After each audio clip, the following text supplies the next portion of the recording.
लाहौर का मौसम एक बार फिर करवट लेने को तैयार है। गर्म और खुश्क मौसम के बाद महकमा मौसमियात ने शहर में बारिशों की पेशगोई कर दी है, जबकि आसमान पर बादलों की आमद का सिलसिला अभी भी जारी है। मगरबी हवाओं के बाइस मौसम में तब्दीली के आसार नुमायां होने लगे हैं। ताहम आज शहर का ज़्यादा से ज़्यादा दर्जा हरारत 37 डिग्री सेंटीग्रेड तक रहने का इम्कान है। इससे मुतालिक मजीद बात कर लेंगे। सामिया सईद हमारे साथ हैं। सामिया, बताइए। बिल्कुल, लाहौर के मौसम की बात करें तो सुबह सवेरे से तो मौसम इंतहाई गर्म था और खुश था, जबकि आज के दिन ज़्यादा से ज़्यादा दर्जा हरारत भी 37 डिग्री सेंटीग्रेड तक जाने का इम्कान है। अलबत्ता महकमा मौसमियात की जानिब से बताया जा रहा है कि आज के दिन लाहौर का मौसम जो है वो बदलने के इम्कानात हैं। इस वक्त आसमान पर बादलों की भी मौजूदगी है, जिसकी वजह से आइंदा 2 से 3 घंटों में धूप छाँव का सिलसिला भी जारी हो जाएगा, जिसके बाद शाम के औकात में बारिश के 30% इम्कानात जाहिर किए जा रहे हैं। लाहौर समेत पंजाब के दीगर अजला में भी ये बारिश मुतवक्का है, जबकि कुछ इलाकों में गरज चमक के साथ बारिश होगी। कहीं पर हल्की और कहीं पर तेज़ बारिश रिकॉर्ड की जाएगी, वहीं पर आंधी भी मुतवक्का है। तो शहरी जो हैं तमाम तरह एहतियाती तदाबीर पर अमल करें, जबकि इस वक्त भी लाहौर में हवा चलने की रफ्तार 5 किलोमीटर फी घंटा के हिसाब से रिकॉर्ड की जा रही है। जी, शहर कायद में आज वक्फे वक्फे से तेज हवाएं चलने का इम्कान है। शदीद गर्मी के बाद समंदरी हवाओं की बहाली से दर्जा हरारत में भी कमी का इम्कान है। बात करेंगे, फरवा अली हमारे साथ हैं। फरवा, बताइए। महकमा मौसमियात की जानिब से इस हफ्ते से शहर कायद में दर्जा हरारत में कमी का इम्कान जाहिर किया गया था। यही वजह है कि आज ज़्यादा से ज़्यादा दर्जा हरारत है वो 34 से 36 डिग्री सेंटीग्रेड के दरमियान रहने का इम्कान है, जबकि कम से कम जो दर्जा हरारत है वो 29 डिग्री सेंटीग्रेड रिकॉर्ड किया गया है। 20 किलोमीटर फी घंटा की रफ्तार से वक्फे वक्फे से समंदरी हवाएँ भी चल रही हैं और महकमा मौसमियात ने पेशगोई की है कि आज तेज़ रफ्तार हवाएँ चलेंगी, यानी कि समंदरी हवाएँ तेज़ भी होंगी, जो कि 40 से 50 किलोमीटर फी घंटा की रफ्तार से चलेंगी। तो कराची में मौसम खुशगवार है और मतलब जुज़वी तौर पर अबर आलूद है, यानी कि बादलों का भी राज है और कभी जो है वो सूरज की आग मचोली भी जारी है। महकमा मौसमियात का कहना है कि शहर कायद में फ़िलहाल तो तेज़ बारिश का कोई भी इम्कान नहीं है, लेकिन दर्जा हरारत मज़ीद कम होगा। जी, अब आपको बताएं, अमरीका ईरान अमन मुआहिदे के मईशत पर मुस्बत असरात। आलमी मंडी में खाम तेल की कीमतों में 5% से ज़ायद कमी। अमरीकी क्रूड ऑयल 80.90 डॉलर पर फी बैरल पर ट्रेड।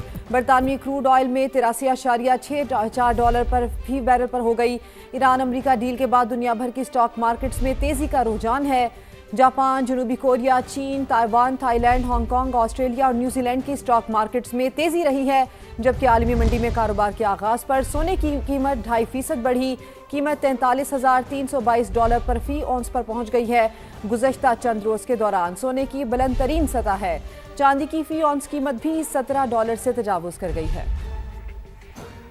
अहम खबर आपको दें, पंजाब हुकूमत 5,131 अरब रुपए का बजट कल पेश करेगी। बजट में तनख्वाहों के लिए 650 अरब, पेंशन के लिए 550 अरब 80 करोड़ मुख्तस होंगे, जबकि बजट में सरकारी मुलाजिमीन की तनख्वाह में इजाफा विफाकी हुकूमत के फैसले के मुताबिक होगा। मजदूर की माहाना उजरत में भी इजाफा मुतवक्के है। इसकी मजीद तफसील जानेंगे। उस्मान अलीम हमारे साथ हैं। उस्मान, बताइए।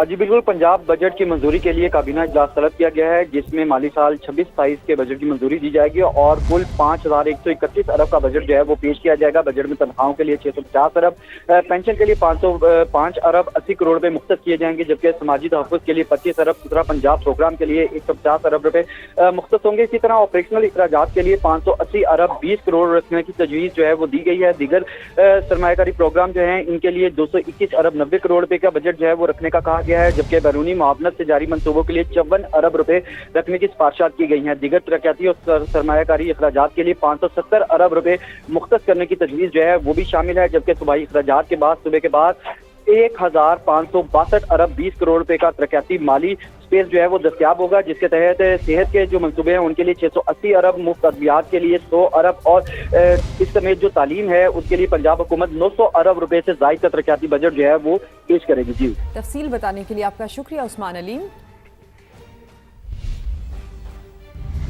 सिंध के सूबाई महकमों की कारकर्दगी एक बार फिर सवालिया निशान बन गई। इब्तदाई 11 माह में 3 बड़े महकमे टैक्स वसूली में नाकाम रहे। मुकर्ररा हदफ से 30% कम वसूलियाँ की।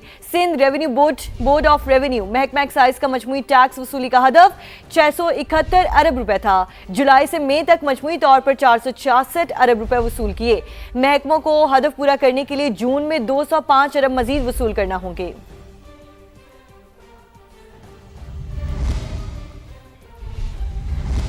और बजट आ गया, तकरीरें हुई, बड़े बड़े दावे किए गए, मगर ज़मीनी हकीकत वहीं की वहीं है। नौजवान आज भी नौकरी के इंतज़ार में हैं, अवाम महंगाई से लड़ रहे हैं और तनख्वाहदार तबका मजीद दबाव का शिकार है। कराची के बासियों से हमारी नुमाइंदा इकरा अवान ने राय जानने की कोशिश की है, ये देखते हैं। हुकूमत ने माली साल 2026 और 27 का बजट तो पेश कर दिया, मगर इस बजट में बेरोजगार नौजवानों के लिए रोजगार के मौके कहाँ हैं? महंगाई के सताए आवाम के लिए महंगाई से फौरी रिलीफ का हल कहाँ है? और वो तनख्वाहदार तबका जो पहले ही टैक्सों के बोझ तले दबा है, उनके फौरी रिलीफ के लिए क्या हल है? आइए जानते हैं।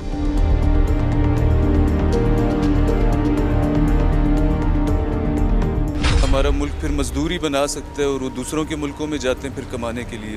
ये तो जो बजट इन्होंने पेश किया है तो जाहिर सी बात है, इसमें गरीब को तो रोज़मर्रा की ज़िंदगी में मार रहे हैं।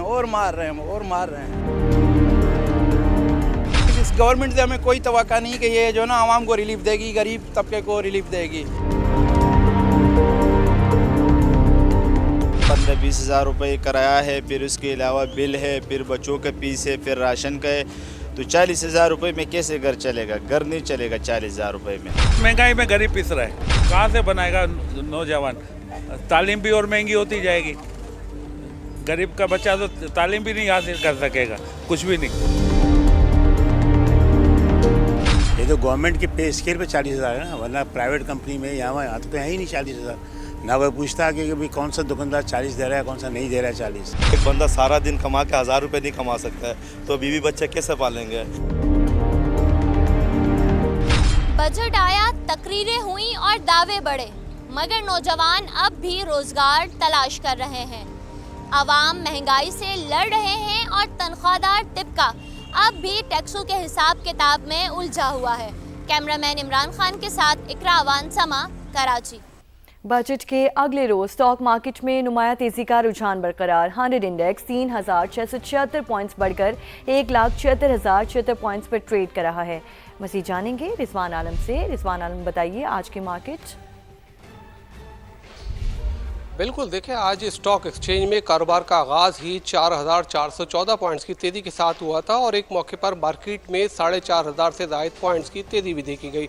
मार्केट ने कारोबार का आगाज़ होते ही 1,73,000, 74,000, 75,000 और 76,000 पॉइंट्स की 4 हदें एक साथ बहाल हो गई थी। आज हमने सही मानों में मालियाती इदारों को, म्यूचुअल फंड्स को, बैंकिंग सेक्टर को और सरमायाकारों को, इंडिविजुअल्स को मार्केट में नई एंट्री लेते हुए देखा है। इसकी वजह सबसे बड़ी जो है वो जो बयान की जा रही है स्टॉक तजियाकारों के हिसाब से, वो ये है कि बजट जो है वो मार्केट के लिए मार्केट फ्रेंडली है और इसमें बहुत सारे सेक्टर्स के लिए अच्छी खबरें थी, जिसकी वजह से हमने देखा कि आज स्टॉक मार्केट में कारोबार शुरू ही इतने ज़्यादा पॉइंट्स की तेज़ी के साथ हुआ। दूसरे फिर ईरान और अमेरिका मुआहदे के हवाले से जो अच्छी खबर आई उसने भी मार्केट को बूस्ट दिया, मार्केट उस वजह से भी तेज़ हुई है। सरमायाकारों का एतमाद बहाल हुआ है, मार्केट बहुत अरसे बाद ने 2.25 लाख पॉइंट्स की सतह से ऊपर ट्रेड कर रही है और अब कहा यह जा रहा है कि इस महीने के एंड होते मार्केट 1,80,000 पॉइंट्स का संग मील दोबारा बहाल कर सकती है। मार्केट को मॉनेटरी पॉलिसी का भी इंतज़ार है, जहाँ आज स्टेट बैंक जो है शरह सूद का तयन करेगा। अगर शरह सूद बरकरार रखी जाती है